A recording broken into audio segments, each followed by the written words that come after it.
O mātou whaftai atu le tua I lau fio le nei fiafi. O no le nei fai aso mātango fie o mātou maua. Mātou olai mo mātou whai o mātou tiute whiau mga luenga I piona masani ai.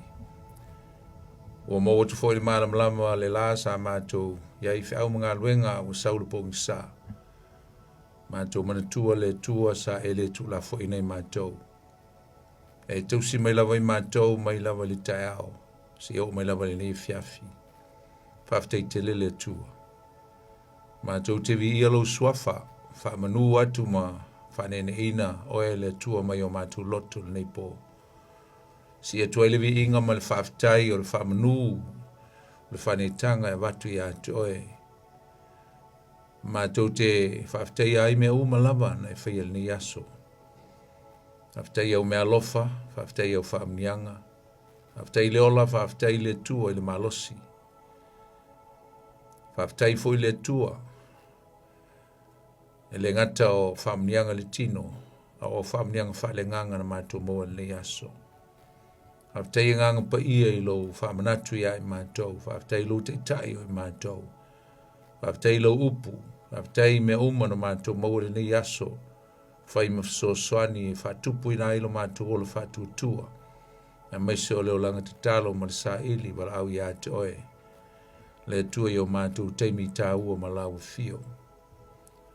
Mātou vi ia oe le nei po. Whaftai ai o no awa noa mātou o fie pe o le nei teimi tā ua. Te tai mai e fo le mātou wola. Me mātou o lau whanau. Mātou te atu ia atoe mātou te fia manuia I ala I lo upu. Lala leo la mātou o maile atua e whātau nuina fo le pol kalamene nei po. Mātou te atu ia atoe se e whaamanuia mai mātou ala I lo upu. Fola ma o ina lo upu nei fiafi le atua. Lei lava sasi I loa, e lei sasi ato toa, e lei sasi e malamalama ato toa I lo upu. Lei lava se tasi. Wa o na o lava nganga pa ia e te sila fia me uma. Te sila fia le tala whaasolopito.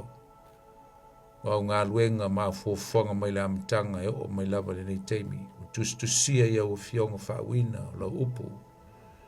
E le mwhai ona o ia iso mātou malamalama ato toa wana o la o fio.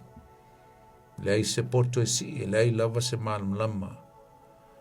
Na te sulaina le atua le lautele ma le mawalunga o lau fionga pa ia wana o e lava e o le upu o e fo ia le mana e mwhai ona mātou malamlama mwha o wha mausali mwha nofo maula upu yo mātou loto mātou wala watu le atua se whau mai whatasi mai a mataina lava oe le mātou mata upu le nei po se e o lava ina whai wina le nei fiafi tu mau pe ia to ele vi inga.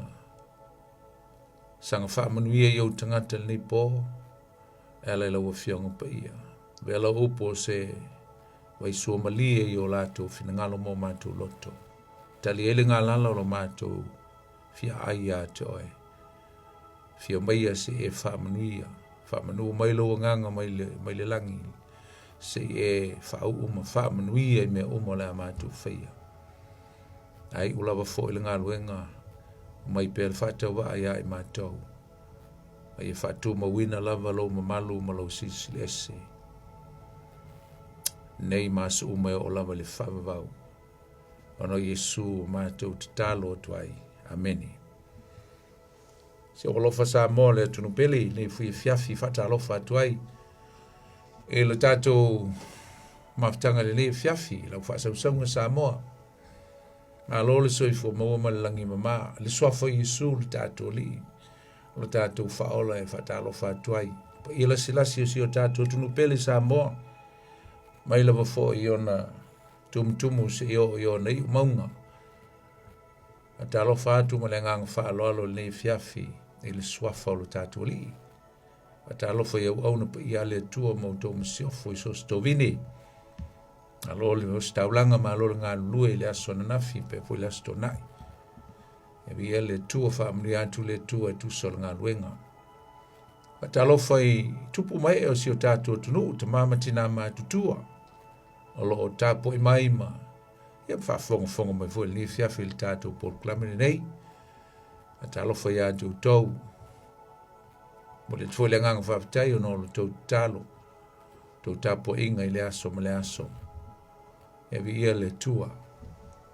Patalofa I le malu le tunu o lo whātau tolia I tonu o mauta ngase, ngata foilea ia o mauta malawa lo whātau tolia ai ia ona mai le tino, lo fatu le tua pai atu le mana o lona nganga, lona au whamarolo ia toe si tiau maftianga ia wapena na mau se saul tonga ave lo moenga, ave le inga I le tua, lo fa le tua mfamarolo atu ma, so soni atu nei taimi, patalo fa I usom tu wafene lo mau maltatu proclame I tono falpui, ia el whapefo na whatalo fa I tato, au whenga aluanga nei po, nisi o lo whenga I mtiute mwhaiva, o lei fo e fiafi se tau le aso tai au, ia me se fo stemi o nei po e lofa le tua, ia mai anga luenga ia fo ia tfo ia inga ile, file mua le tua, filo ai ma inga via le li, patalo fa ile mamalu le tunu o lo o wapenao na, ta apel nei kelope I tua fia o nei lo langi o lo tatu iai, ia ona o le tatu sa ili mnuia, sa ili malo, sa ili lumanai, malo le fai o le faiva, malo le ngā lulue, malo le sa ili, whamnianga mo na I o tatu ainga, mese na I o tatu whanau, tu ua I na I o tatu ainga, mese o tatu tuno, ia tatu malanga mai, ia e whapenao na sa ili le manuia mai le tua, le ngato li tūtino, ia ele mwhailama na tu ua le tatu tanga vai, o le whao le tanga le tua, ma le whinangalo pa I o le tua, e ala le teita ina le nganga pa ia, o lo tatu o le whatu tua, le mwhaio na tu ua, ma vese ina, whamnia le tua ia te oi po whelava se atunu o lo e au mawai, whatalo whatu, ia mese lau fwoi o tatu o tunu, un tatu ta ape mai ai, atunu pele o Samoa, pe a whaini so mafuta mai, whatalo whatu le fiafi, so a fwoi Yesu, Watalofa I le, ne foi fiafi nisi o lo whapenao to ai tonu mai tonu o kilani le foi vai aso. Ono ase singa I ainga, ma tu mwhanau ringa tu foi leo ni maftanga. Whianga I foi le vai aso e kalisia o nuu ma ainga. Lo whangia le tua teimi tonu le foi ai o kilani yes teimi tu itali wai. Whamnuia le tua I fufunga umalawa. Poi foi teimi momol nei o lau whaafonga ma lau mai mo mai le fiafi il tātou proclamene nei. Patalo whātu ia toe, ma ia whamanuia le tua ia toe tuso il tātou mawhtanga mese o steimi mo mua mo e. Ia o le tātou proclamene nei, tu le Upega ile Loloto e peo na masani e son 40 tasi il tāle walu, o auna atu e foi, la o tō auna nei poni fonati, si o foi steimi e le fiafi ia tātou tau mawai, ia foi pele vi inga le tua pata alofa fo sunga ia sau ma nga lulu atu le fiafi vi le li ia o le fiafi o le atatu saudi foi tatu te falongo e le fiongo pa ia le tua a o ina le po ia le ngata foi le tatu te fasoa ai mai foi so finangalo stemi tatu tufa ia le mnui o le tua ala le sosio la na upu e le fiafi ia o se mali fo le tatu folonga o toi fo nai vai aso uma le nei tu sanga ia vi ia lava le tua ta alsia o manuia me uma e lau folonga ma le tatu whainga mlanga whare tu sanga le nei fo i tu sanga ia wala lata mai fo i le unga o le fo i tu sanga vi ia le li ia lofa le tua te iatu lo o to se fua ma lo tatu wala tatu aulia le whai unga le nei tu sanga ia mai fo inisi am tang fo nisi me fo tatu walo atu e le fo longa le tau sanga fo ia I pe le tua te tai ma leo pui lo o to se fua ma so matu wala ia so ni mai fo I leo la whale nganga I whapenao na tatu sa ili ia ma mafuta ma to anga le lotu to anga leo la whatu tua lau sa ili linga manuia I lava oe e le tulina o lau lava ai e le manuia mai le tua vi ia la le tua le fiafi Ia o le nei fiafi o le a tātou wō i le tātou mataupu. O le mataupu suma tolo tu se ngā luenga. A tātou i le fiafi. O le au whaitawina, le whai mua o le tolu e whai tātou whawai le nei fiafi po tātou tomua. Saile kale si Antioka nisi profeta ma o Panapa, ma Simeona, wa ingoia ni keru, malukio le kurene, o manaena sa tausia fatasi o ia mahirota le tupu, a toa ma Saulo, o la tau o au auna i le alii,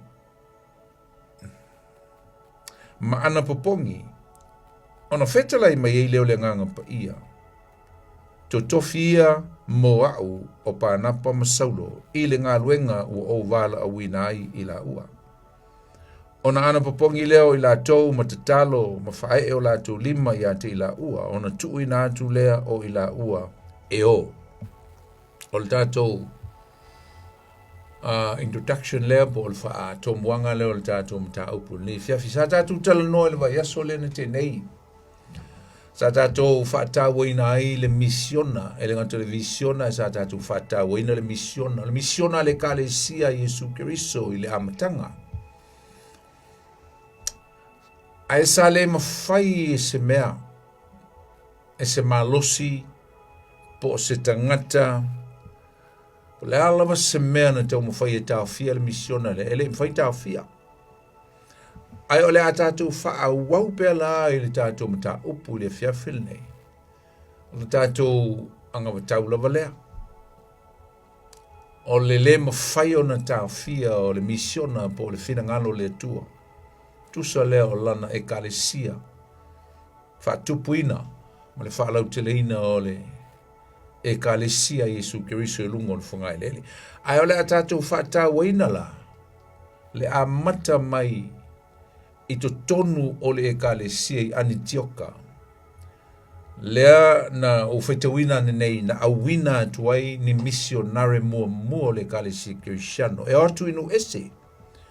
E momoli atu le tala le lea Yesu inu ese. Whataua lai le nei mata upu i to tonu o le ekalesia i Antioka. Saieni taitai. Te tai ua ia na whaitawina atu o lato i ngoa. Ma nei tai o i lato ia sa feta laitu sao mai ai le atua e ala le nganga pa ia o le atua.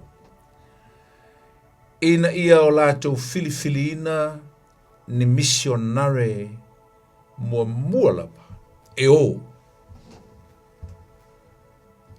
Lea na awina atuai ia Saulo ma Panapa.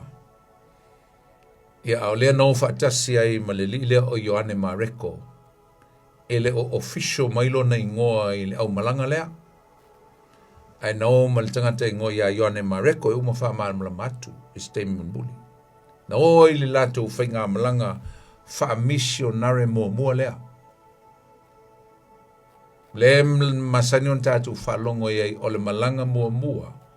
Fa apostolo po le malanga mo fa missionary ma sani la mono fa tawo mai ina o le ngoa o Paulo ya al malanga le to tolu i la to no o Panapa o Ioane Mareko ya ma Paulo le sa ngoa ya Saulo a le asuelo na ngoa il tato mata upu ni fiafi au Saulo. So let's look at Paul as Saul at first, ila amtanga. Te tonu lau le kale si Antioka. Leo lo ta ua mai ai le mata upu, po le whai upu mua. Whamai o tangata nei e toa wha, pe to lima foi. Whamai o la to o ni perfecta, o ni whai a onga foi. Nea nau whai tau ina le whai upu mua. Ma o le la to mata whai oi, o le tai ina o le e kale sia, i tonu Antioka. Tai la ia le kalesia I mea whaale nganga. Spiritual matters. That was their ministry, their role, is to lead the church in Antioch and spiritual affair. I mea whaaleanganga.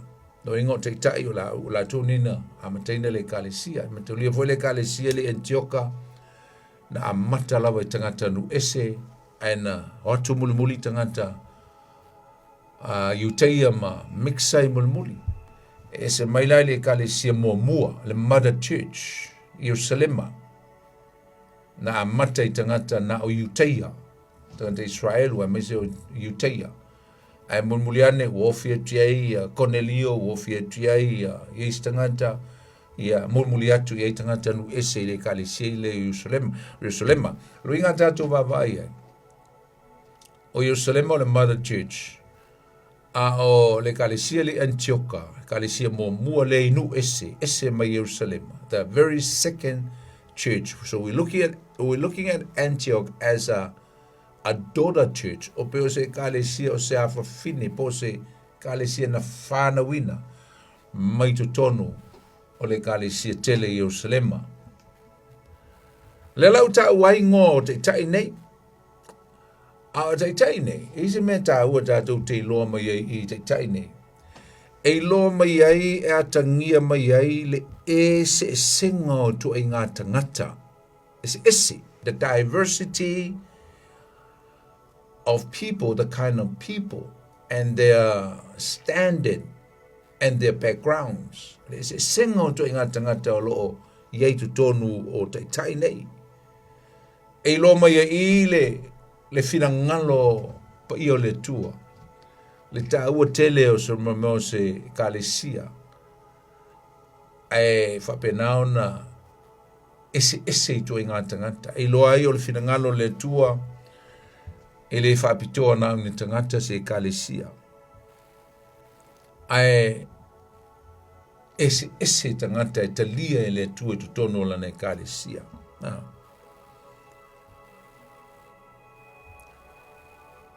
O le ngomo mua o loo taua mai i o Panapa.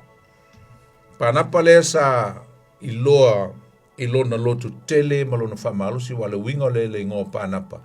The son of the encourager, po le atalii o le whamalosi.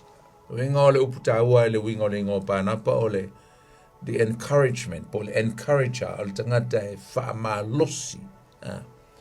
Le sin ngona ye na le teitai e ese to inga tangata lo ye tono le teitai e to lima o le tangata ngo ya Simeona Nikeru le ngolanga Nikeru ele ufa Bretania o le Nika o le Nikala o le upu ave le tangata uli mai foringa mai tangata Afrika tangata ululi tangata lea o Simeona Nikeru Simon the Nika. O le tangata lon tolo lo tau mai na o Lukio le Kurene. A iei fo le whama monga whapea e sau mai Afrika i mātū tangata lea. Ai le ngata fo le o le tangata lona wha o mana ena e whe mai e ieiso na so tanga i a Herota ane tipa le tupu. Ia pole atali i lea o Herota le sili.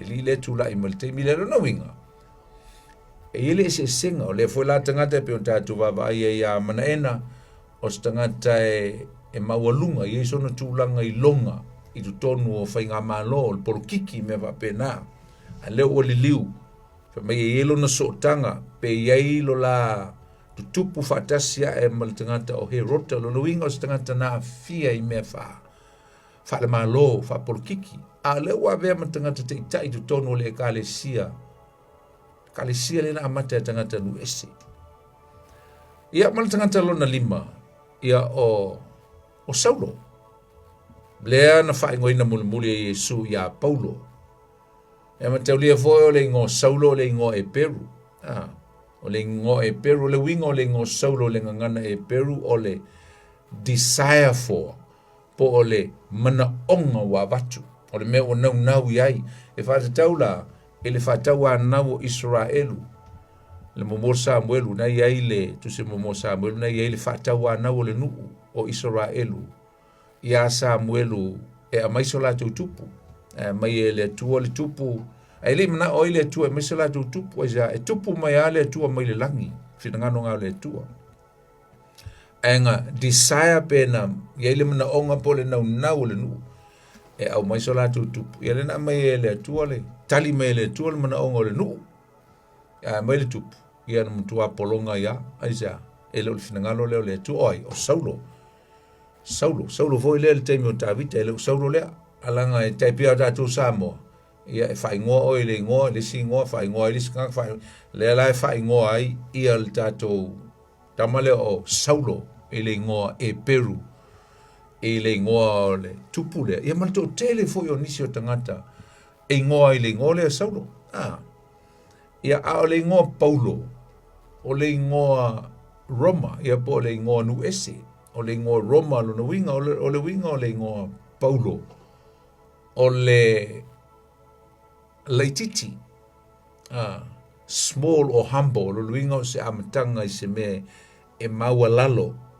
se me maua lalo, o le se senga langa i ngoa i e lua, le na whai ngoa ai, ia langa e, o le teimi na wala awa i Yesu ia Paulo, sui e Yesu le ngoa Saulo ia Paulo, langa e te tau na maua se ngoa nu ese o Paulo, langa o ia o le perfeta mo nu ese, tu lona i ngoa e Peru, langa e le toi foi, e le toi alu e Peru, a vele tala le o le ipo Yesu mo nu ese, tau langa e mana mio sona i ngoa nu ese, Gentiles, le lana whai ngoa i, ale teimi ana pa i ai Yesu ia Saulo, ma suilo na ngoa ia Paulo, na wha maua lalo ia, he humbled himself, he was vulnerable, starting from nothing, from nowhere.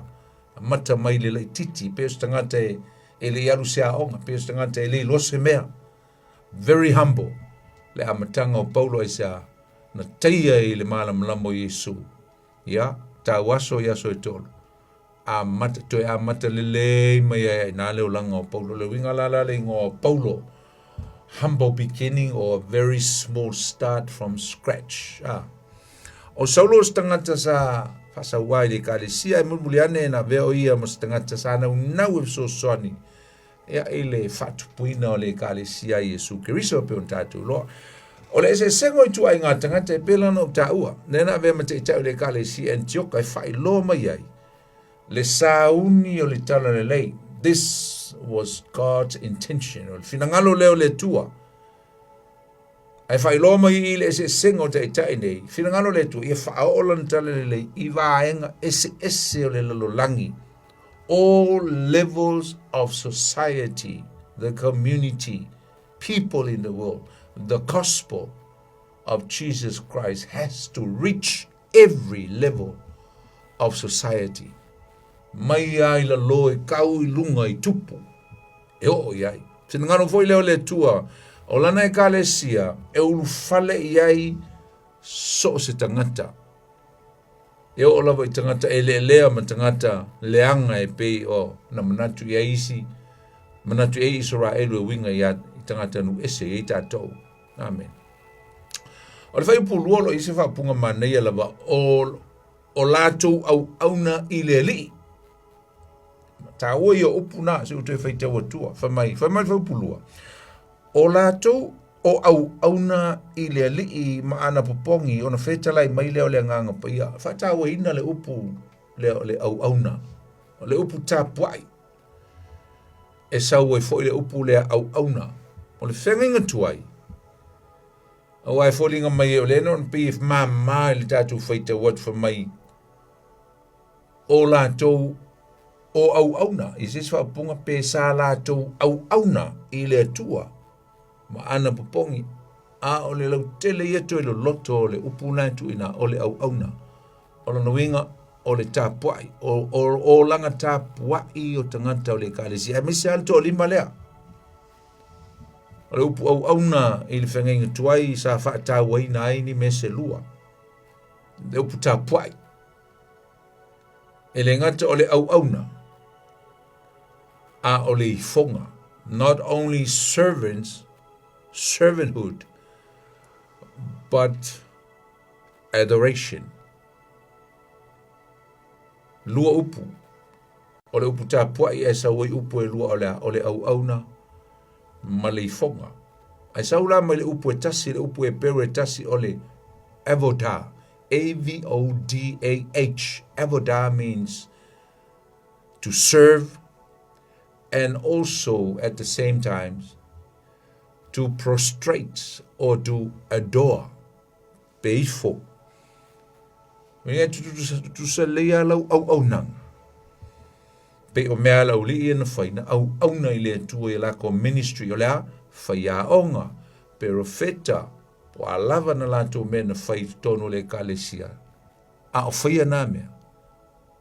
Sa ta pua ia I le tua. Amen. A pe na foi lai tu sa lea lau I foifo ma lau to tuli I lumo le tua. Ma lau serve, ma lau au nanga, avodah. Lona wingo le ta puai I le tua. E au na maifo I le tua. Le eso to e valu. Eso to e valua lona fai upu ale, le fai mua, le fai upu lua. Na I upu fape, o feta lai le tua I a mose. Mai ina luia I a farao. Ma fai atu I a teia. O loo whapea mai, whapea na feta le mai ova. Whapea la upu whapea. Ia e tuui na mai lo nuu e o. Let my people go. E wha mai le le a fo I le whai unga le whai upuna.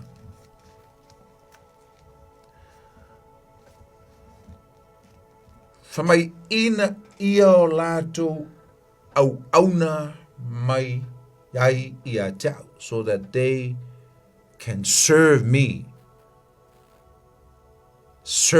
from the wilderness. I said, may let my people go so that they may worship me.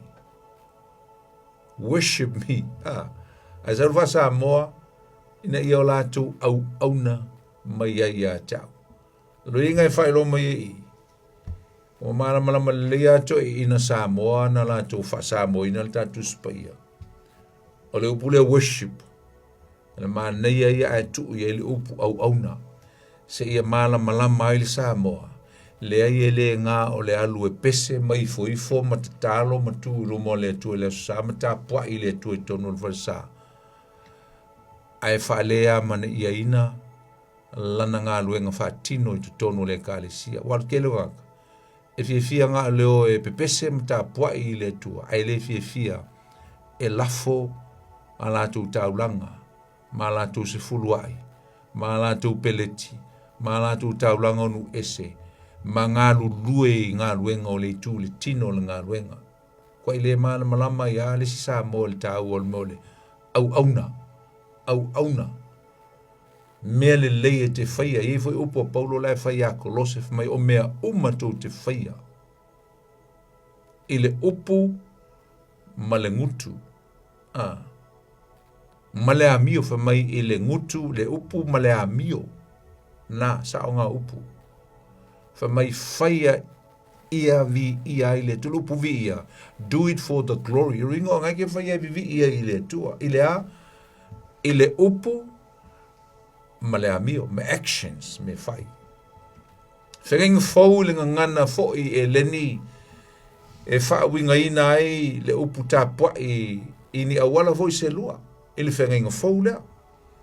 Ngana e leni la lua upu o le latrio means serve. Au nei le tua, serve. Ia e whapea foi le upu o le proskunio. Proskunio luinga o le adoration. Ia po le upu fo o le prostrate. Lo inga o le to tuli mai foto ele I le tua. Amen.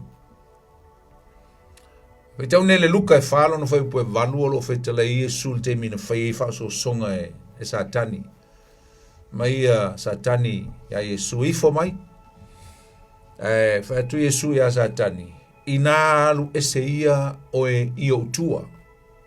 Go behind me. Awa o lo tu sia e te ifo atu I le ali I lo tua ifo. Prostrate. wana o ia fo'i e te au auna iai. And only him that you must serve. Au auna. Mai whatasi wa e Yesu tau o upu ia o le ifo, ma le au auna. E por salamo lo e ni upu whapea, salamo rusu malfa, mai oi alu le fale o Iova, fa mai wana o le iai lima mama mama o lau au nanga. Ma le loto e mama e sau ai lau tapo inga fale nganga. Lima mama o lau au nanga. Loto e mama o ina e tapo ai el tangata mai tutonu o lona loto. Tapo ai fale nganga. Au tatu mawaila iai li tau o tele o le foilele o le tatu mta upu le nei fiafi. O le kalesia savi vi. Nai fa mai mta upu fa mai fai upu lea. Mele sa mai savi vi ma ana pongi le kalesia. Ai a fio I fole nganga pa ia ma taita ina le kalesia ina ia sauni ni tangata mo le ngā luenga wha misiona. Nei upu na fa mai totofia mo au. Pero fai upu e lua e ana iai. Mai totofia mo au o panapa masaulo I le ngā luenga ua ou vala au wina ai I la ua. Le sila me tatu te baba I le fiafi usum tu fa fini. Ta ua o le fina ngalo le tua.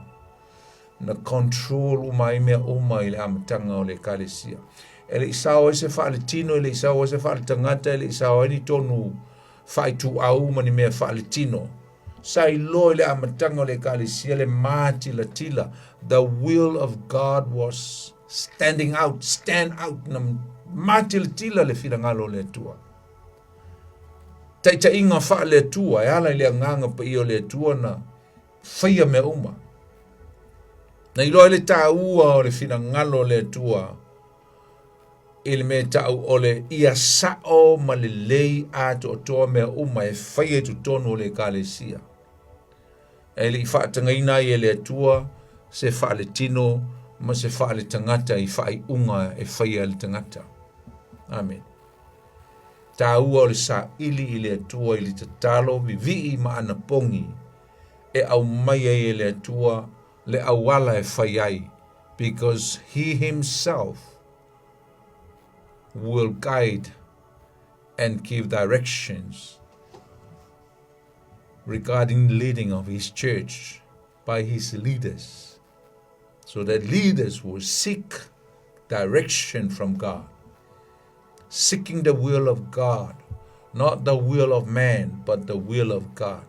It is very crucial. Ta ua o le sa ili, o tātou I le atua. E a mai e le atua le taita inga I taitai. Ai le whaia ni a tātou manatu po ni tūlanga o ni whai unga I mea lae man nei e le vaai le tangata. Leanga o le wha le tino, ma le wha le tangata, ma le wha te moni. Vave e ona sau tu tonu le kalesia. Pe a le lava le sa ili I le atua. Ma wha moe. Rely on God in every matters, in everything in the church. O le wha punga la le fo te sau le wha punga le wha upu e tolu ea. O le wha punga ngai au auna I le li.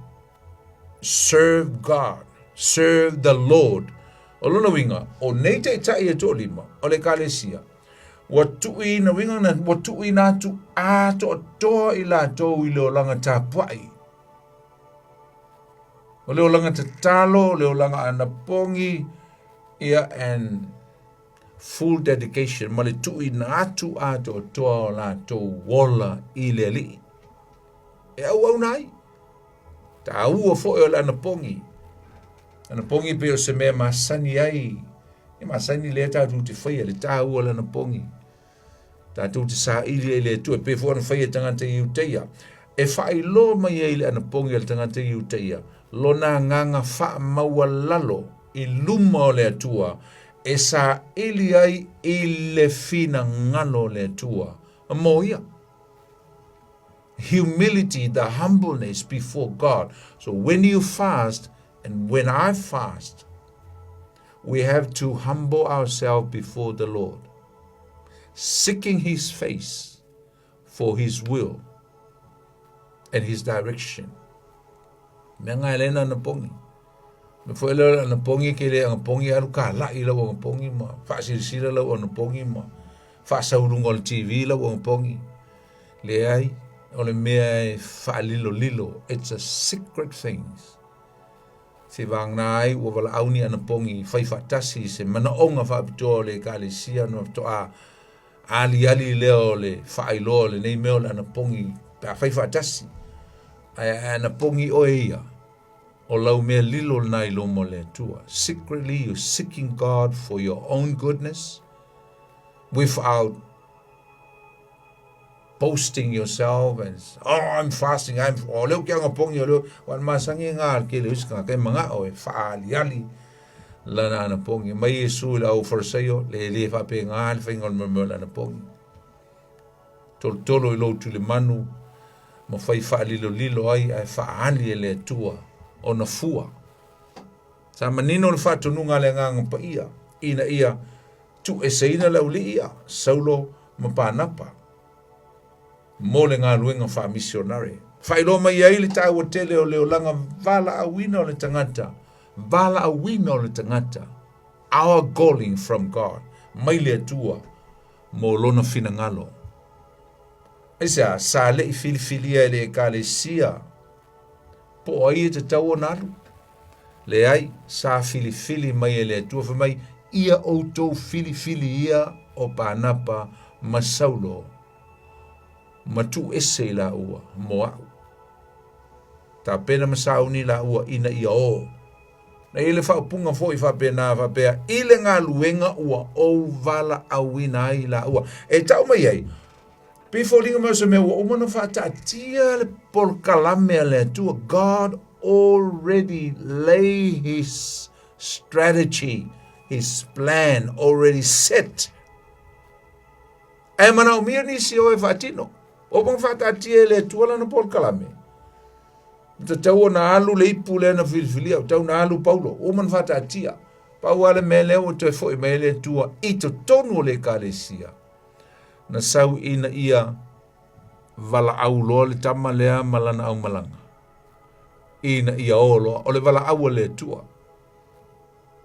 le na mafuai ona toe ana popongi matatalo ma fa popolo e malisi ministry le laying hands ma fa atu lo ai I o lato lima maolo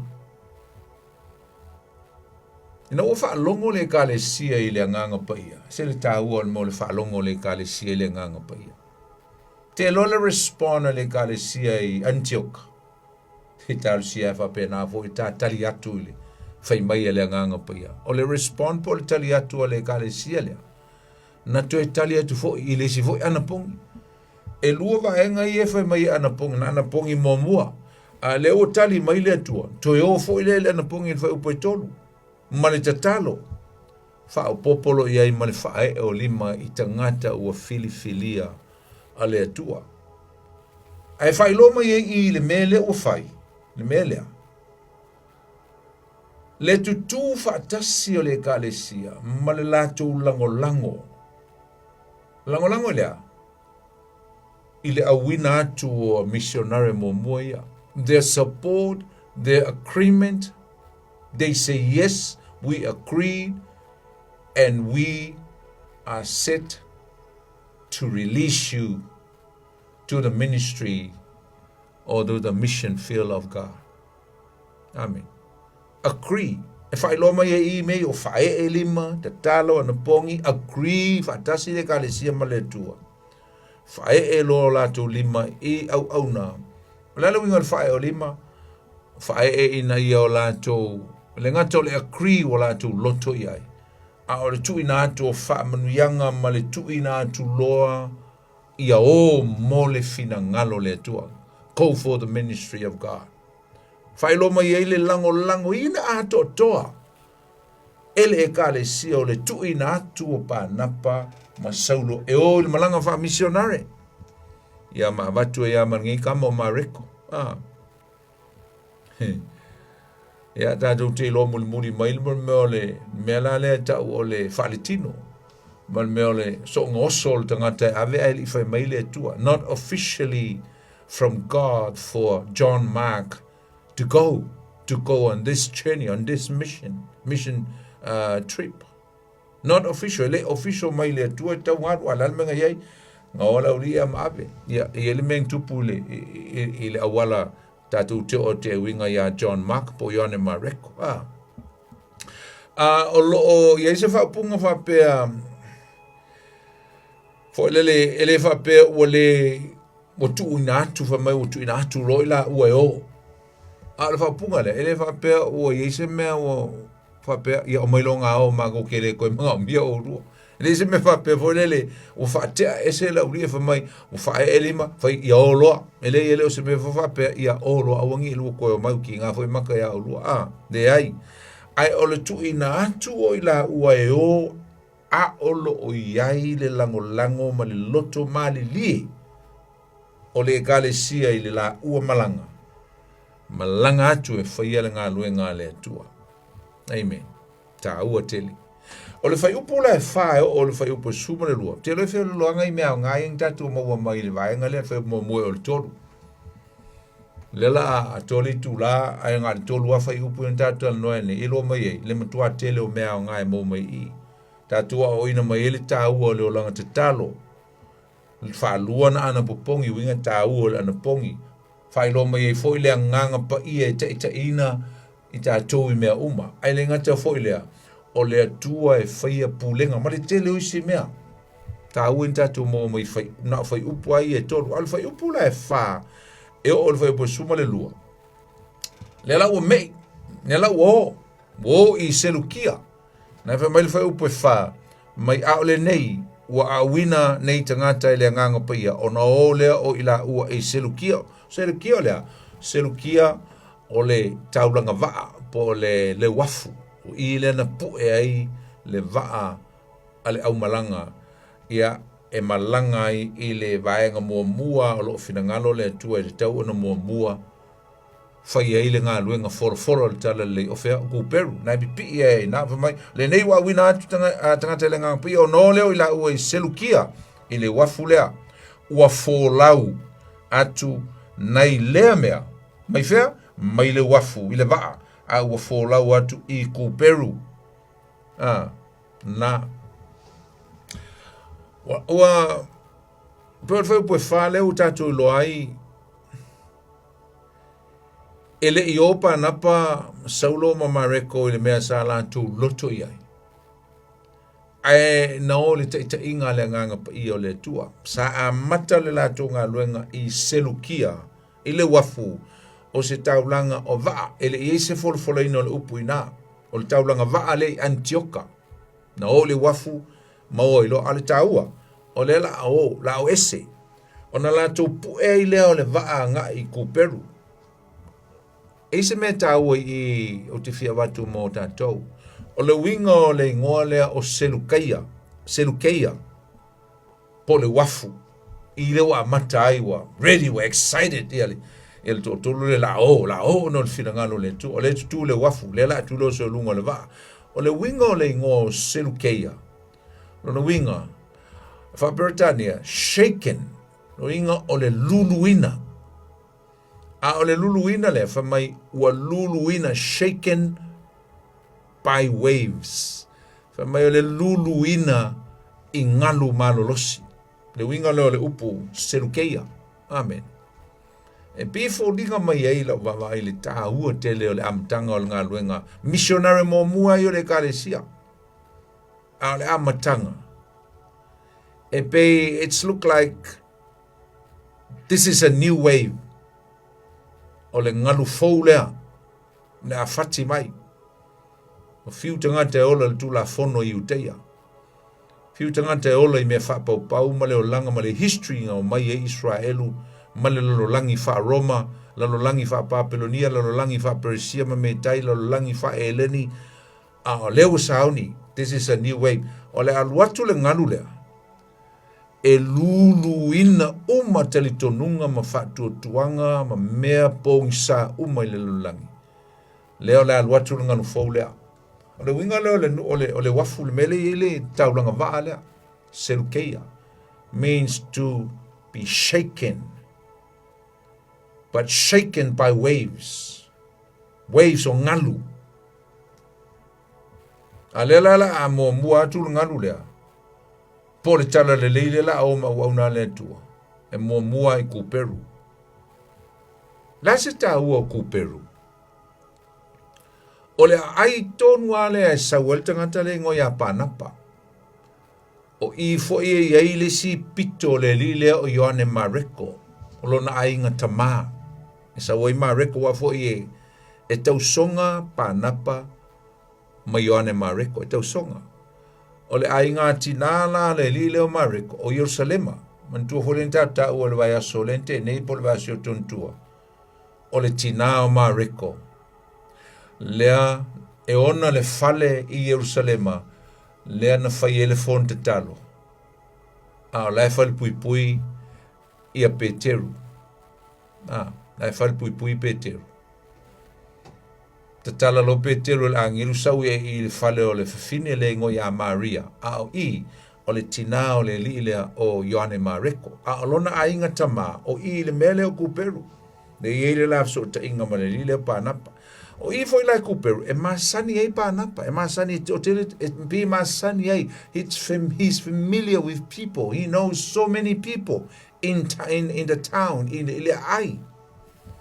O le ai mo mua lava le na amata ina ai le ngā luenga wha missionare mo nu eso, le si le mea le yon taua, le nu lea o kuperu.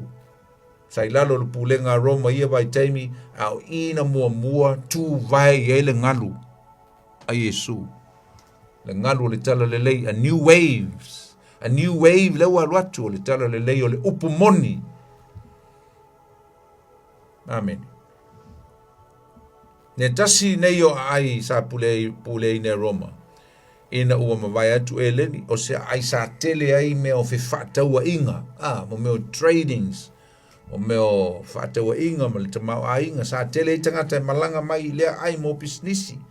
Loninga, sa tahua tele le aile mo le amateina o le sa vali a nei missionare. Ona o le aisa, ona o le ala a uma maua le tala le lei, ta ape atu ai tangata ma ave le tala le lei o la tu nuu ma ai o mai ai. Kuperu foi. E iloa I le taua I le tangata nei no ia nasona.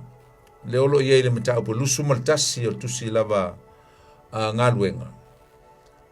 O ile tangata o nasona. Nasona o se tasi leo tangata saf so soni telefo ile ngā luenga a Paulo ma panapa muliane. Mata au po lusu maltasi fai po sumo leono. Na e tau o mai au tangata. O lisi leo tangata iuteia. A pe I folo na pito iuteia. Leitu tono kuperu. E sau mai kuperu. Aina whao leina pe na ia maua le tala le lei I le launga mua pe teru I le aso le Pentekoso. Amen. A whaila o le ti a tolu le ana launga I pe teru whao leina al tangata lea. A o le ti a tolu ono po le tolu lima lea wo o I le tala leo tatu tala noai. O lona winga.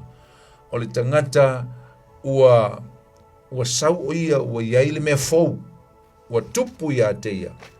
Le ta ua mai ai se o fita wina le ngā luenga le alo na mta upo lusu maltasi. Alo ta ua mai tangata. Le ai ngoi a nasona. Fai upo suma le ono, ta upo lusu maltasi. Mai ua ofo I, mai mātou nisi soo mai kaisaraia. Fa mai ua au mai la tou le tasi tangata kuperu o nasona. O le soo mai ana mua, o le winga le upunga soo mai ana mua. O le aso le Pentekoso. Ele o le ana mua fo le kai meo a kamu mar kai meo no le ai o le ana mua le na mai le amatanga o le kalesia ele aso le Pentekoso inana talia I le tangata le ale fa o le tanga po le tala le lei e Yesu fa mai ona sona o le so mai ana mua ma tu te api fatasi mai lunia telesa na nga luenga e tele e isi mena e tau mai fol tangata le sa te lela na so soni esa e tau tele o le mele na ia maua mai le aso Pentekoso le launga mua Peteru fa o leina le tolu afe tangata le e mal tangata lea ala le melo ye sa le o ma vai se tausanga po se tausanga ma se afa po lata fo le lua tausanga ai le ua mau le tala le lei i le loto le tangata le fele lau te foi i fea i lona nuu o kuperu a la lava e tu mau lona loto i le tala le lei le ana whaalongo ai maliliu whiliwa ina ai le launga petelu le whaapunga na ia le whai upo e whale u tātou no mai wa awina nei tangata le nganga pa ia yes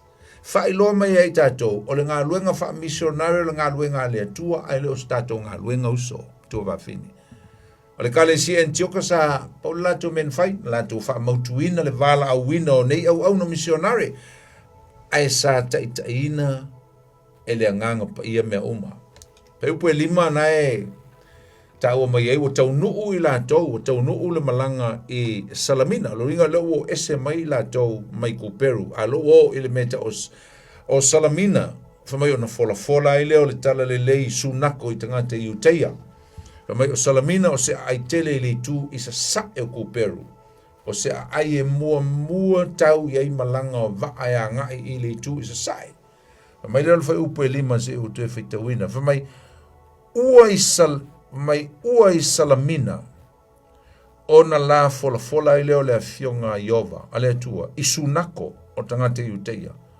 ua au na foi Ioane ia te ila ua o Ioane ele o Ioane le Baptiso ele o Ioane le so o Yesu a o Ioane Mareko o le tausonga o Panapa amen upelima lela wo o i Salamina ai se mea ta ua le ta ume o sunako famai o mua alu Paulo Panapa mamareko ifia i sunako no atu fo yo nu ese o ku sunako tangata yute ai mele ki ai longa ka o ko ai ho tangata nu ese ai se mea ta ua tele tatu te lo mai le alofa tele o le nei tangata o Paulo iona tangata i Uteia, iona tangata Israel. Paul is still considering his own people as pearl in his heart. Pero se penina i lona loto, ta ua o tangata i Uteia. La foi ela tusi ai a Paulo, na ile matau po mua tusi ai a Roma rom tau mo foi upo e sfulma leono alo summa fitu na ye upo foi e fa pe Paulo o tele mai le tala le Roma o tele mai le tala le a Yesu Keriso ai sea fa mai a wai fa o laina ai e ale tangata fa mai no la apostolo Paulo e mua i le Uteia ona so o ailea matangata nu ese. Hoinga e le lawa ta ua ya Paulo i ona tangata Israelu.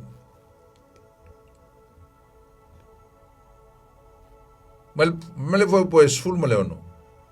Awa au tele mai le tala le leia a Yesu Keriso. Awa o le mana lava lea o le tua e ola ai i tato uma o e fatu tua.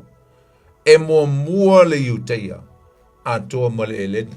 So, o le whainga lama la lea Paulo le tele o mea alu i ai. Ngā laku alu e laku e wha mua alu i sunako. Le alofa i ona tangata. A te e lope tawai wa isi sunako na tawai e lau malanga. Pone malanga lona lua e a Paulo i se mea tawai e tangata. Tawai e tangata Israel. Pe kuli wafo. Tangata Uteia. Ia na alu lo leo Paulo. Ia whaatino loa langa mission po lana lona o langa walawina. I tangata nu esi. E mua i tangata Uteia. Se la tau ai fo lisi mele tatu tu tau tu ai. Fa pena fo o tu fo lisi ai. Mo foi fa mai Paulo. Ka ku mua i ma mo monia le tua. Tatu mua le matonu. Tu sape fa tangata on matonu. Ka ku pe ai. Mo pe ai aka ko le ka ai me ka ko mai lo ka ko le ai en melo tu moenu ese amen ya lena utawa nei oi Ioane le ta tu rital no ele fa mai o i le nei lo ai ko au na Ioane ia ila o Ioane Mareko le ila na tusi el tuspaia Wa tele o tangata se le tusi le tusi pa ia whamai o Ioane le sopele. O le Ioane le apostolo na tusia. Ia isi manatu o Ioane le baptiso tusia le tusi le ale evangelia. Evangelia Mareko. Ele o Ioane a o Mareko. Ioane le baptiso a Ioane Mareko lang o Ioane Mareko. Ale fai ngoa mai le evangelia le o le evangelia a Mareko. Ele o sesi o lauli ia o Ioane le baptiso po o Ioane le sopele. Le uso Iakopo le ateli o septe yon tusia Mareko le ai. O Ioane Mareko. Le tangata le leng tal noia neia tau songa o Panapa. O ia le lentusia tusi a evangelia a Mareko. Le evangelia mua le nao evangelia uma e fa na tusia. O hani mea nao ngai ni tangata le malanga. Sa o ngai Ioane Mareko ele ngata o ios tangata e talavou teimi lea. Ai ei fo lona tamai e le poto e lona mafau e poto le mafau le tamalea i mea la tau communication mea tau fiso ta inga organizing o mea administration o mea ai maisa longa skill e le mea tau o le tustusi as a writer sangata e tustusia mea me fala le na no foima tusila na tusi e winga ya Yesu. Ono stangata fifia tusi. Fa mau mea. Ia. Leana ola uli ia o luka mamateo. Poro mai ai ia fa upunga le tangata lea. Kusi la evangelia. Awanga mo tusi le li leo Ioane Mareko. Aisa tangata e songsonga. Ainga maua mai la information le li lea mai ai. Mai a Peteru, ia maisi source taua, na maua mai ai o lau soo, na maua mai ai le na tusi Mareko. Ia ali ele whawhita auri foi lea na tupu muli mai il tusingo tusi ne me ta ole synoptic, lalfasa mo, ole sinopotika. Mon me ole poro mai la leo whaupunga Ioane Mareko ele auli o luka mamateo. Ia ona pea ale o tutusa le whamatalanga o tele o mea o whata oto, ia o tala ma mea nei ai, ia ono le tūlanga le nā. E le whapela o se mea leanga. E le whapea fo le nā fia i se tūlanga o le copyright e peo ngai ingi vai teimi. Le ai, e na sili atu na le lei ai se a, ua ese ai le whamatalanga, ua mānei ai, ia le whaitau o tangata, tasi le tala, ia ese mea e whamatalaina. Wati leo na māneia ma tala vivi le mātanga o fie o le fionga pa ia le tua. Tangata la lea, no Ioane Mareko a. Sa toi malanga pa napa ma Paulo ma Mareko anga i le tusi sifo, ma taunu o le meta o pafo. Salo le whai puono anga ia i le meta o pafo a. O ina, sa whiloa ia i ma se perfecta o le tangata i uteia. Ai wali liu i mea wha pau. O ia o se tangata whai mea whaatau la itu, sorcery, O lona ingoa, e tau mai ala i lona ingoa le ula vale. O lona ingoa, wha mai o pā Yesu, wha Peritania, pā Jesus. O le winga o le whaapunga le pā Jesus, o le ata lii o Yesu. Tatu te whaamtalana, li la le vaenga na, alela i le lilea, le mongo i tonu i. O pafo le ai e kuperu e pulea Roma. Ma o se o ngā tutonu i tū matapua i ngā tupua. Wha Roma. E au fia i le tel tonunga o le ifo i le la, o le maasina, o fitu me unga whapena. O le iloa i la o tangata e tel tonu i mea i o me whatau la itu. E le o se mea fau i tutonu le ailea. Aisea o se masani. O se masani.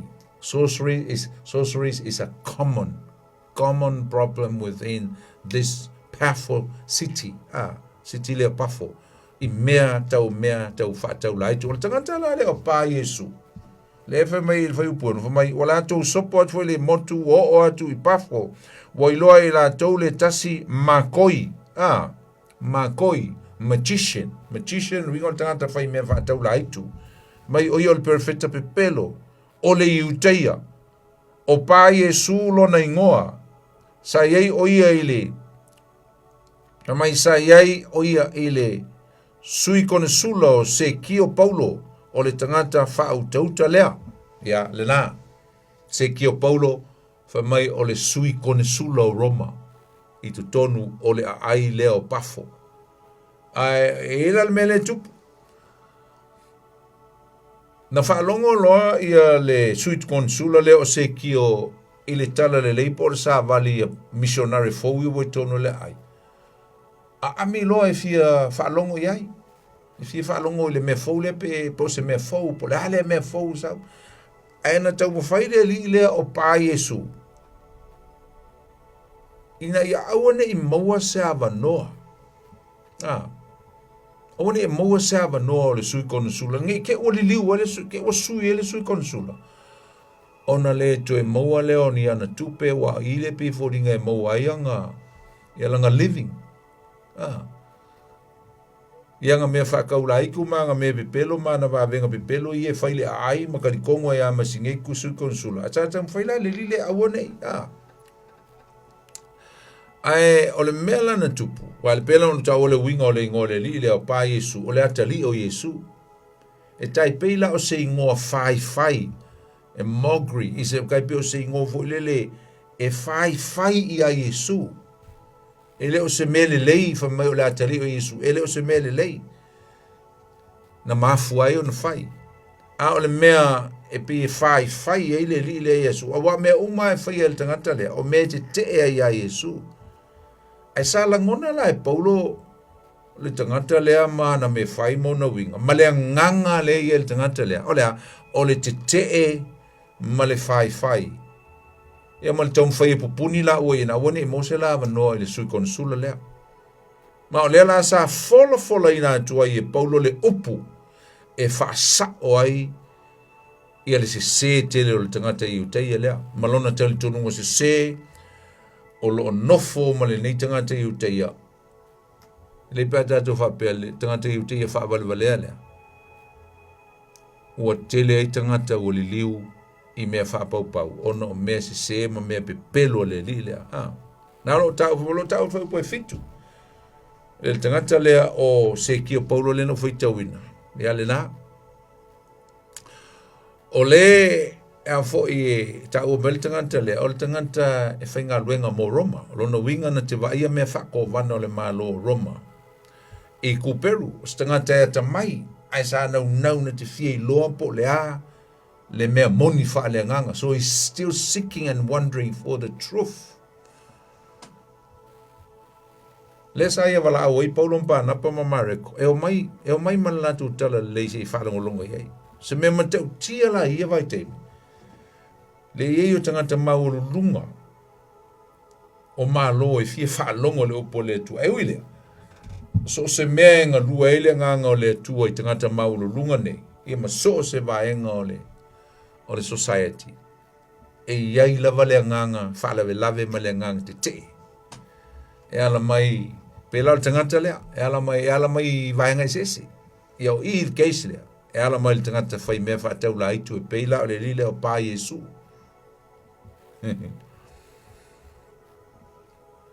O le singo o le lile o pā Yesu ngai sawa i ngā le tala. O e lima. Sa te e le sa vali a missionare nei. O le asa tau mwhai e tau fia se awa noe whaalongo al konsula i upu. O le tala le aisa. Ina te ua i loa e le konsula le memoni. Ia ona mala ile o ia mana me i e whai. Mai o le me fwoi tau te wawai. E fete e na ila na o onga malea o onga a Yesu. Ma le tala le lei. Ia o le mela atupu ia ia mana o onga. O le a whaia ina ma le se toi fia whaalongo iai. O le tangata o se tangata sa tula i mai te i le mea whaale nganga. A o sa ili ei tangata i le mea moni e winga ia Yesu. Sa i loa ila. O le te ia po le taua whaale nganga foi. Po le taua lo tātou whaia nei usom tua whawhine. O se taua whaale nganga ai le whaale tino. It's a spiritual warfare that we are facing today. Not a physical warfare, it's a spiritual warfare. Tātou te lo mai i tangata le o pa Yesu malana mele fai. Tau mwhaile nganga o le tua ina i o le tala le lei. A maua tangata mauru lunga o le malo. A maua tangata taualoa. Fai ngō fie le upo le tua. A tele ni fai pule Samoa e mata tau le tua ma maua le ami o tonu ma wha o leina. O le seki fole ngā o le malo o Samoa. Wha pena foi New Zealand. Ala le mele iai. E tau mwhai atu ia le tu wha le nganga. Ia e te e mai foi le malo o le pong sa. Tātou te loa lava le tele o malo. La vea i manisila. Le fōka o i Samoa. Le tau ave ese o le ingoa o Yesu mai te talo ma mea whapena. That's the spiritual realm. Spiritual warfare. Tau whaile nganga le anga e taha fiofi mea le lei ei tangata anu. Le lei ei tai ma le lei ei malo. Pe a whai e wha le nganga. Pe a whai e wha longo tangata uma le te inga le nganga le tua. Ai mai se ale upu ma le tala leile fio atu. Pauloma, Panapa, ma Ioane ma moli atu nei tai. Ai wha le lave tangata whai mea wha tau la itu ia. Sa wha atumuina lau li e le nganga pa i o le tua. Le au misionare. Mai se lava Paulo. Lea sa wha feto ai sa oi lava e Paulo le tangata lea. O pa Yesu. Wha iloa atu e Paulo o ia o se tangata pe pelo o ia fo o se fili o le mea monia lea tua. A le wha iloa mai ei.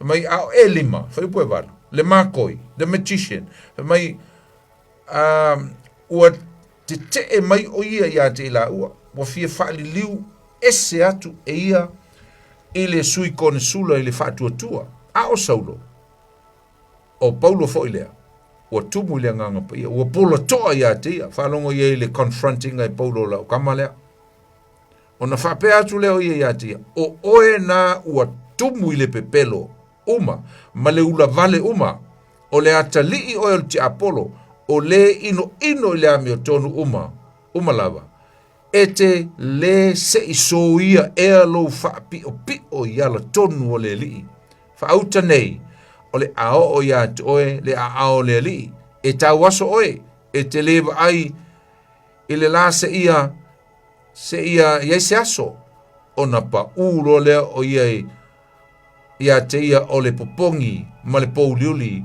o na whealua i lea o ia ma sa ili ni tangata e taitai ia te ia. Wai loa fo i le sui konsula le mea ua whaia, le wawenga bo le mea utupu o na tali tonu lea o ia, ua matua a ofo e le mata upu a le ali. E na, nisi mea ta ua le i te o misi atu atea o i, me teimi mua lea o lea ua sui wa le whai ngoinga mai e ia Saulo le i al tato tama a ua Paulo whai upulena o whai tauna whamai o Paulo foi lea nga Saulo mai a i lea pi fōringa mai wa amata ai ona vevela le ia o ngā umu o le tama le tua ia Paulo le wai ngoi a Paulo amen whaatumuina Paulo lea nganga i loa ai o ia te ele pule ato toa le tu e fola ai le upu, fola ai le tala lei. Tali wha atali Paulo i lona whai atu i le lile oio le atali o le te Apollo. Ai le oio se atali o Yesu, oio le atali o le te Apollo. Sa i lo le leile, tau wha se ma le pepelo ngā luenga, na whai e le lile e lima po pa Yesu le se na ingoa. E tu sama upu wa whai atu i Paulo i atea. Tu malosi Paulo e whailo atu o le taua wha le anganga e te tauna wha tino i le loto tele e le o le palai. The spiritual fair, we have to be courageous. We have to be strong and have faith in God so that we can stand firm and face the reality of the spiritual battle that we are facing every day. Taua whale nganga o lo tātu whengai. Mana i olfa te inga lea mai e Paulo le palai. Eisa o le fita po le tangata tau le tua e le fefe. Ne le palai. Na mi el tautal sao. E le o le tautala wha o le olem tautala e wha le tangata. We need to speak direct. Rebuke te Apollo ma ave ese. Wha fua se i lava lao no o le tangata le tau aso. Le tau mai, o le malala na o ia le tau waso ai le tau waso. Ele tau waso ia e tau leoti. Tai pea o le melen tupu ia Paulo, pea o seata o le melen tupu i lala i tamaseko. Le o fai e Paulo la tamalea. Nanga Paulo na iloanga tau waso, ngai loa e Paulo o ia le tangata sa tau waso fa le nganga. Ale sau le tua tai le malama, tolu waso tau waso i Paulo. Ale o fai e Paulo i, o le va venga. Temporary blindness le tangata lea. Nanga tu e pupula la kama lea. Ale me folen tupu ia Paulo. Tu e fa pupula, ai sa. Mana o mie le rile. Mana o mie le rile o pa Yesu. Se tangata fa le nganga e sau e fa pupula na mata. Si o nei loa ai le matautia ma le monio le tala le Yesu Kiriso. Pea Paulo. Sa pongsa. An sau Yesu fa pupula na mata. Na. Usom to va fini. Te tala atu le tato leina. Na leua. Alu alem ta upu ia ua. Va atu leua. E so finangalo. Wala o mai. E so finangalo. Le tato mta upu. Tolu fitu ta silima i matolu. Le fa punga na iai. Il fa upu leno fitu. Mai ua ilunga ia tu oele a aole li. Upu ia polo nga rebuke ala kwa malea. Ua ilunga ia tu oele a aole li. Ringa. O se fa upunga o le fa masinonga. A curse. The judgment of God is upon you of what you're doing because of what you're doing. O no lau me leanga ma lau me se sela o leanga ai tangata. Ta alofa tatu lau momua, ta alofa, fia maia. Ta alofa. Ya, o ile sa unoa? Ta alofa tali, ya, ma lo lau so fo mo.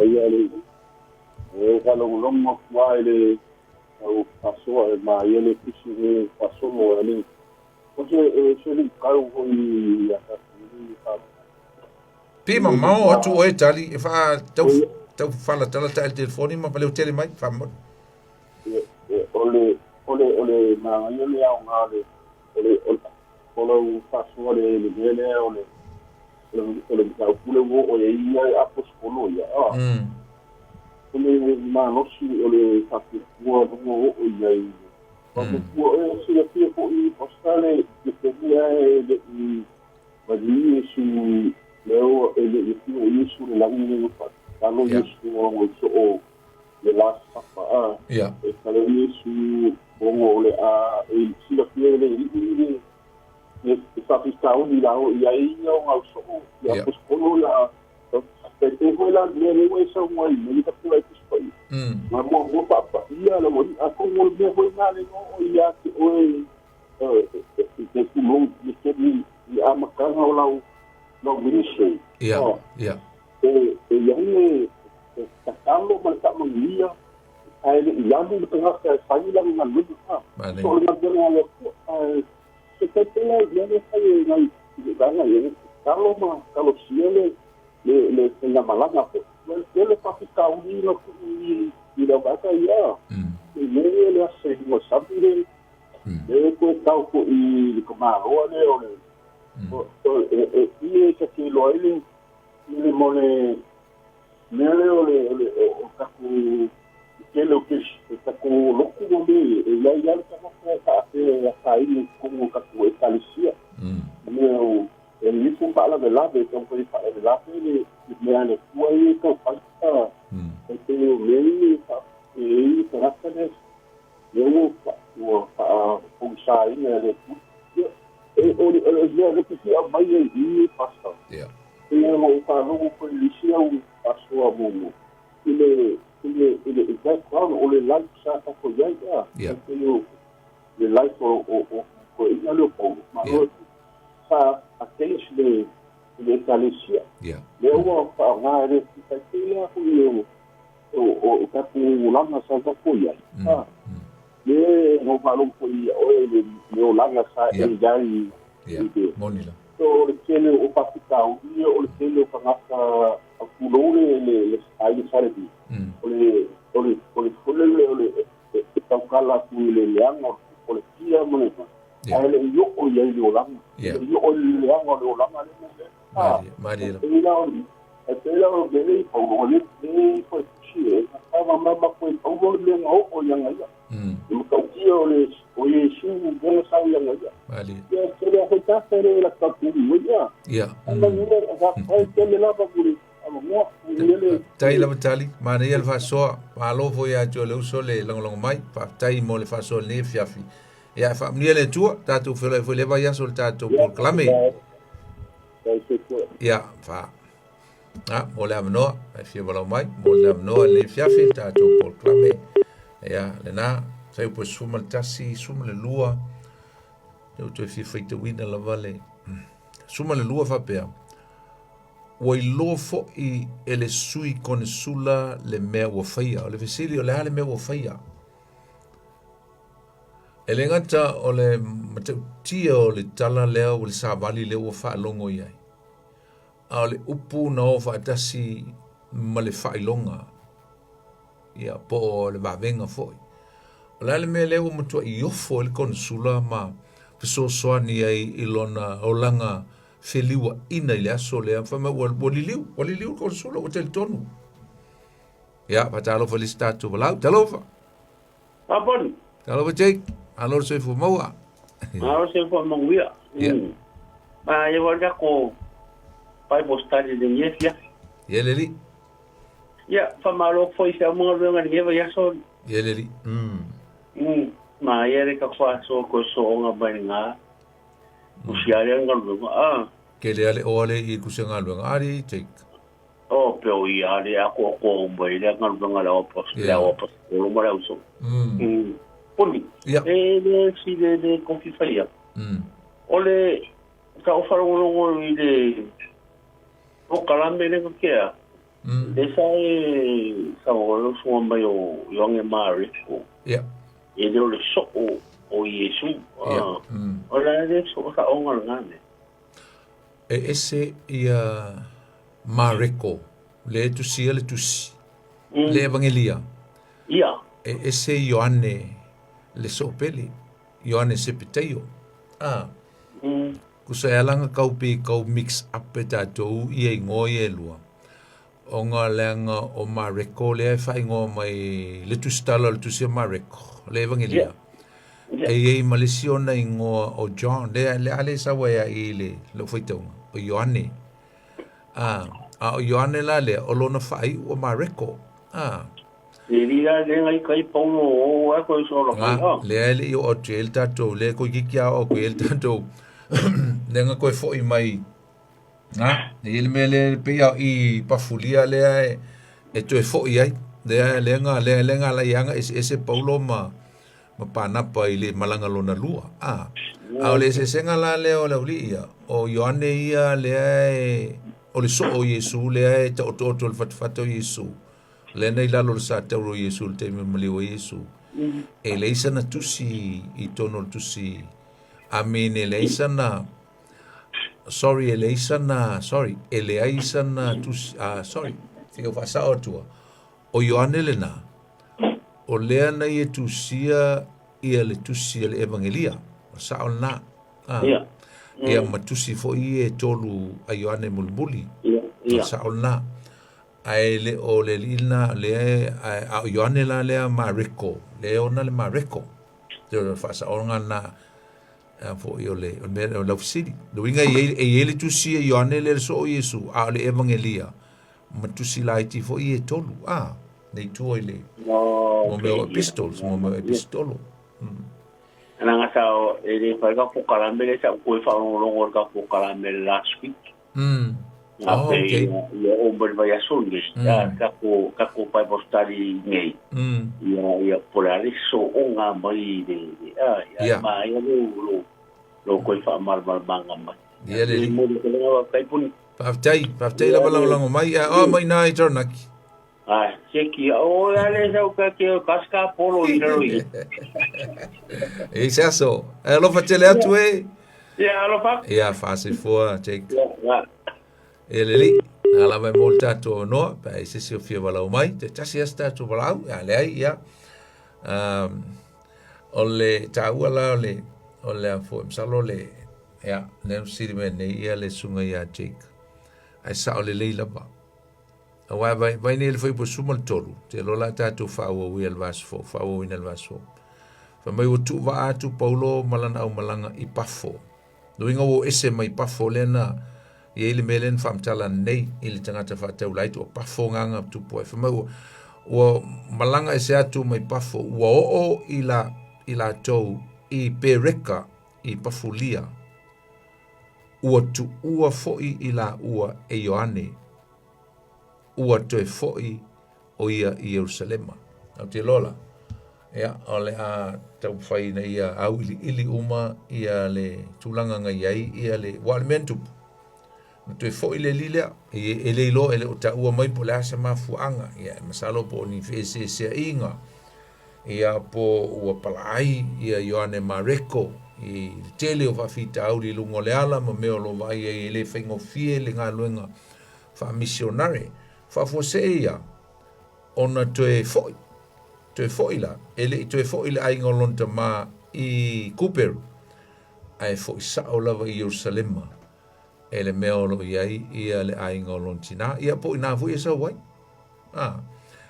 msalo la tatu te o atu le mta au po se fulu ma le lima te mai le mai aso le la so ni a ona tua pe a o le mta po su lima le tatu tu singa luen e o le tatu baba ila ele ele fafita au li na tupu ai ile va o Paulo ma panapa ia o yesi na se inga ile tau puleina o le lato o le la malanga lona lua malanga fa missionary le la ko e sauni ko e launch lesi malanga fa missionary ai ila le tulanga ngai na mana panapa e toe ave Ioane Mareko le lile ile la malanga lona lua fa tu Paulo ai a faianga e feile le memomua ia ni se mela to e alua i fale belavi o i fola tu te loai le to ina leo Paulo ele o stangata e makarani ele o stangata e fa fia tangata niana fai unga boni me tu sa po le ale ita po le ale tinga al tangata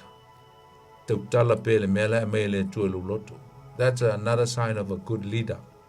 You don't entertain man, you don't please man, but please God is better than pleasing man. Fafifia le tua. Ele i fefea Paulo pe pole pe ita panapa ia te mela nan tupu. Le na lai ona o ese loa malanga ia e lua.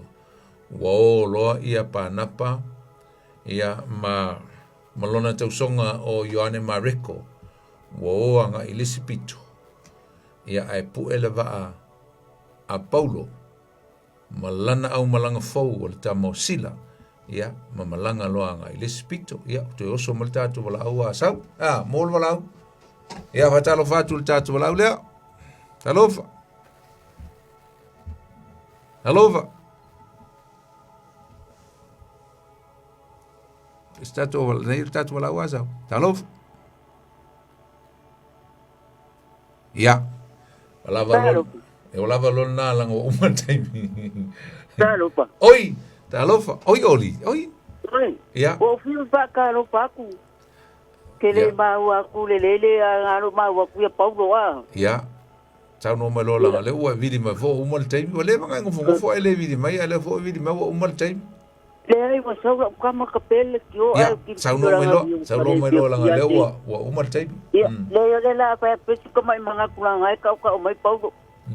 Tu nila o mana malama ia Paulo o liliu Paulo. E sa wa vo inga o po e kare. Po mavolo Paulo Yesu I like the way Paulo say. O ia o tauta me unga lo Yesu.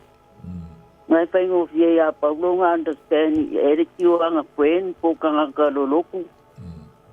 Ila ula ngona ne iai a la sunga fa venga o liliu lo Paulo ran kala o ko me uma. Yeah. No mo Yesu. E va ve longa understand pe a Luisa ku ke le po o ngu pa ia. O fai o fia mar ni me le no. Ma longa ka mai ma longa i lo i ku pa le nganga o Yesu. Paftai lava ori mo lo finangalo. Ia o malta tai paftai mo lo finangalo ne fiafi. E lo fatele atu. Papenga foi la tunga pa ke le la mula mangua. Ia fase fua. Ia le atu la tunga. Fase fua. Pa. Ia, alo lava le fa fong mai na ia tatou folanga le fiafia famna to pelta to ang tu spa ia fa Samoa amata ile asumon mulio January to sung fo le Auckland Pacific Bible College fia loe oelea ia wala mai ia wala telefoni sunga ia Pastor Tala le olu fitu ia le pule olu fitu balu selau lu fitu lima fitu te faiatu olu fitu valu selau lua fitu lima fitu pa fia siri atili ni mea e winga e lea onga fa Samoa le to sang fou ia pola telefoni fo o lua tasi o lua lima valu tasi fa lima o lua tasi o lua lima valu tasi fa lima e te wala umayai ia mol tatu wa onga na ia lo mo lava tatu koko Samoa fa afite tele lava ia ila to en fa taula tu koko Samoa to e vili mai ma to e watu fo i to e kili watu ia ona o le manei o le koko Samoa. Ia wala umai ta telefoni na pe a yeisisi fia mana mia se koko e fia fatau, koko mata lava vani le whafunganga Samoa. Ia pa usa o mai le mata ia ese fo le manei o le manongi. Ia wala umai ta numero na pe a mana mia sa koko ia na latu le mori atu i lo fale, i lo morta. Ia el tato pese pe ol pese le na watu le vai solente nei len tato sunga ya saura sutun tua len fa pa ia sunga mapsang ya le release mai le sforele ya pete mo i lungo le YouTube ile sforele tangola e su ele ta ngoa poni fonoti ile YouTube ya ona mo le o ta pese fa ta pese na la yai ya ta pese folia e fa ngoina ole only Jesus o le ngona o ta pese fa statu talo fa te telelo matu tua ia lava oil nei fiafi uma vole matu mta upu tatu natu lava ya to oe lava e o le fio lava fio pa ia te so ani fa mal mlama fa ilo velo upu fa mnianga mo matu uma fa mnia yo tangata mai matu uma lava tu so mta upu nei fiafi matu tanoina ia fa mnia le fiafi me se foi nei po funga uma lava e mai se ia e o ngā lulua si o mātua tunu whamuia nei vai asom fuanga mātua toe wheloa i was fōlu manuia te tae tuelo mātua ola vi ia peo i su mangalo so mātua si se ai ia te o lava le vi inga o le whamanu ma le whaani tanga nei o aso uma lava e o lava le whamavau amen ia o tātua polklame la lewa i aso Samoa e whamoimoi o le atatu toe whelo i fōi vas fōu i le asong fuol tā le walu le tātou por klame o le tutu o le Upega ile Loloto. E mon le teimi, whasoi fuia i e manuia le fiafi. God bless.